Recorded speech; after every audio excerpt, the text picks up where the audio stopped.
ni heshima kubwa ambayo mmenipa. Tuendelee kusupportiana kwa sababu game yetu hii inaomba support sana. Without support hatutofika mbali. Tunatakiwa tushikamane mkono. Kama mtu ana jambo lake, make sure unamsupport ili tufike mbali. Yeah, that's it.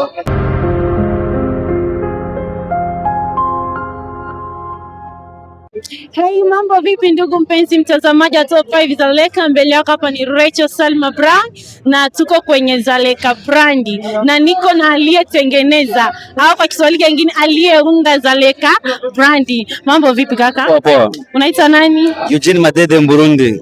Huyu ni Mburundi anayewakilisha wa Burundi yote. Uwe Mkongomani, Mfulero, ukishuka town ni lazima tu utaitwa Mburundi. Haikuwa kinajalisha kuhusu sijui kabila yako, sijui nini yako, utaitwa tu Mburundi. Vipi kuhusu hii Zaleka brandi? Ilikukosti ngapi? Honestly imenikosti sana. Kuandaa kitu kikubwa kama hiki inaomba akili, lakini pia financially. So imenikosti sana, imenigharimu sana. Kuna wasanii ambao walikataa kuja kwenye Zaleka brandi? Honestly kuna baadhi ambao kama unavyoona kwenye poster, lakini pia kwenye hii list kuna ambao hawajaitika kwa sababu management yao imezingua. So wale pesi kwa wale ambao wamekubali mwito wetu wa kukuja hapa kwenye show kubwa kama hii, na mtawaona watafanya vizuri. Na una nini cha kuambia wale waliokubali kufika kwenye hii Zaleka brandi na wale wasanii? Una nini cha kuambia?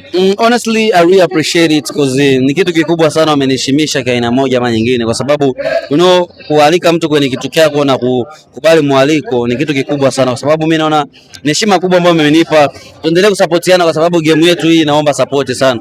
Without support hatutofika mbali. Tunatakiwa tushikamane mkono. Kama mtu ana jambo lake, make sure unamsupport ili tufike mbali. Yeah, that's it. Na wale waliokataa, maana kukataa swala la mwenzako sio vizuri, una nini cha kuwashauri? Kwa wale ambao wamekataa, baadhi wameleta excuses ambazo tumezielewa kwamba ni kweli management imezingua, lakini kwa wale ambao walikuwa na possibility ya kuja kwenye hii jambo na kusupport but wamezingua, tuache unafiki, kwa sababu unafiki ni kitu kibaya sana. Tuache figiso, tushikamane mkono ili tufike mbali. Nikyo tu. Yeah, maana ni kitu pia kinachoendelesha Zaleka yetu. Thank you so much for that. I appreciate it too. Enjoy your time as well. Asante sana. Bado tunaendelea kuwa kwenye Zaleka brand na endelea kufuatilia Top 5 Zaleka ili ujue mengi zaidi. Mbele yako hapa ni Rachel Salma Brown. Thank you so much.